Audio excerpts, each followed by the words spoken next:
Hello everyone and welcome to Leadership and Communication, a module we're going to cover together this term. I'm Miha Stan. I've been a lecturer at UCL for many years. Some of you may have seen it before in modules such as communication and behavior in organizations or research methods, both of them taught at the beginning of the IMB program.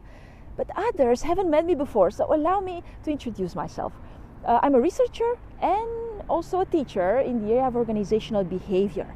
A few years back, not long ago, I realized that our students going out into the market at that transition point, they needed a time to reflect on their personal leadership skills, a time to practice new skills, understand elements from the frameworks of leadership, what we call the broad area of leadership research, and also a time to project in the future, project in the trajectory of their careers that they imagine already, situations in which they will end up as leaders, they will emerge as leaders, and will have to manage situations with the skills and the tools we acquire in this class. So let me tell you why I think this module is so exciting to teach for a researcher and a teacher like me. Why am I excited? Because leadership is both a research area and a practical skill.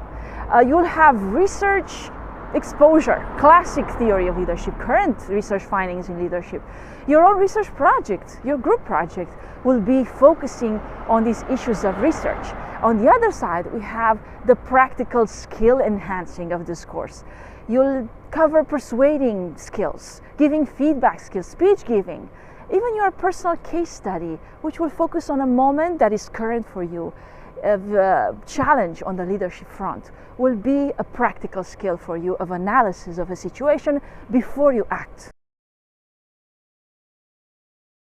We will have lecture content, which is asynchronous. It's content produced by myself, my teaching assistants.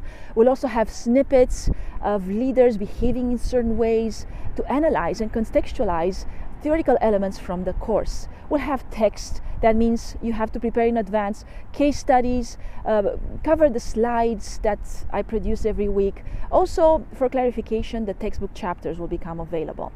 On the other side, we have the synchronous content, the seminar activities that are applications on the cases you'll prepare in advance. That will be Amanda's turf.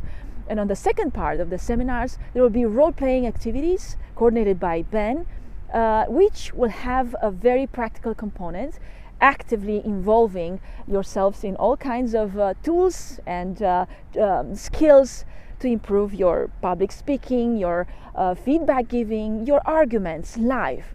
And at the end of the seminars, we will adjourn. No, leadership is not always important, and my students always remind me of this. Let's imagine a fairly certain situation where everyone has the same goal, like a walk in the park or a party with friends listening to music together. We have a certain environment and we have the same goal. So a leader stepping in this situation, taking initiative for something for everyone, sounds a bit redundant, a bit bizarre, I would say. But let's reverse the assumptions of the situation. A fairly uncertain situation where everyone has diverging goals. In public places, there can be a situation where a public danger appears, a fire, earthquake, or a terrorist attack. In this situation where uncertainty is high, people have diverging goals, saving their own lives, sometimes at the expense of others. That is when leadership is important.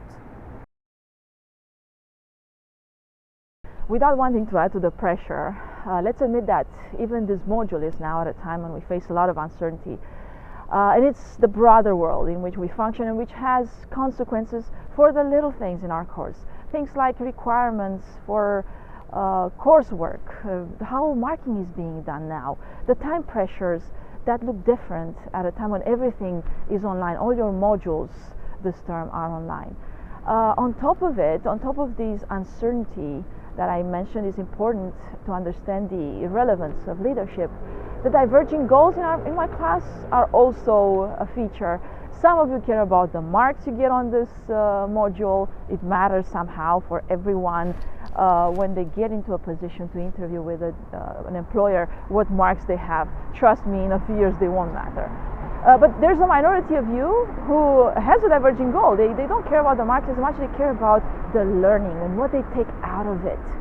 So for all of you, those who care about marks, those who care about learning, allow me to be your leader and follow me on this adventure. The next video will be about my volunteer work in a disadvantaged rural community in Romania. In that role, I tend to apply many of the intuitions you will explore with me in this course, from cognitive biases that I have myself, to managing conflicts of all kinds, even informal negotiations, and acting as a leader for the youth in that community, stimulating their creativity, their desire to be autonomous.